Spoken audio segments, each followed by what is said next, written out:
Ey dostum ayt nega holing parishon, alamdan yuraging esilyaptimi? Go'yoki dunyoda birgina sening omadsiz kunlaring cho'zilyaptimi? Ishingda unum yo'q, uyingda tinchlik, ro'zg'or nihorligi sezilyaptimi? Bu ham yetmagandek og'ir kuningda eng yaqin do'stlaring yuz beryaptimi?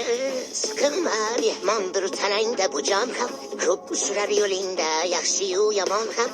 İzlasang topilar har mushkulga iloj, har zamonga boqmas zamon ham. Sandanam, mandanam, undanam, bundanam, bizdanam, zo'rdanam qolar bu dunyo. Kamdanam, ko'pdanam, kengdanam, tordanam, yo'qdanam, bordanam, qidirma xato. Kundanam, pundanam, tongdanam, sondanam, oydanam, yildanam, nolima aslo. Balodan, qazodan, dardi bedavodan, huzursiz xatodan asrasin Xudo.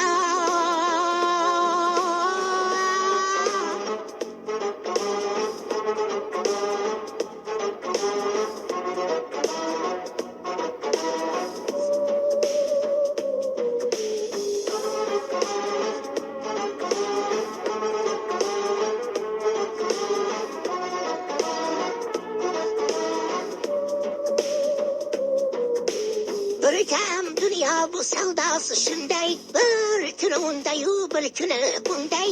Ko'ngling bu hayotning mitti uchqunday, tez yonib o'tishin his qilyaptimi?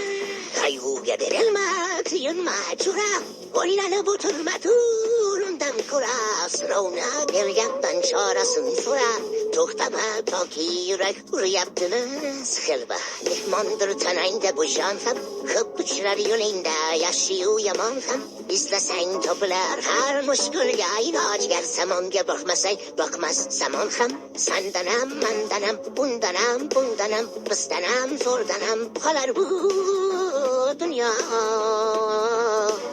Kamdanam, ko'pdanam, kengdanam, tordanam, yo'qdanam, bordanam, qidirma xato. Kundanam, bundanam, tongdanam, sondanam, oydanam, yildanam, nolima aslo. Balodan, qazodan, dardi bedavodan, huzursiz xatodan asrasin Xudo.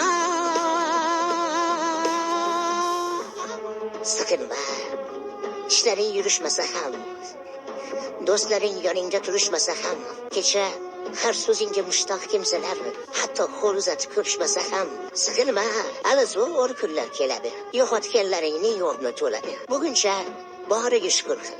Shunda ertangi kun sening kuning bo'ladi.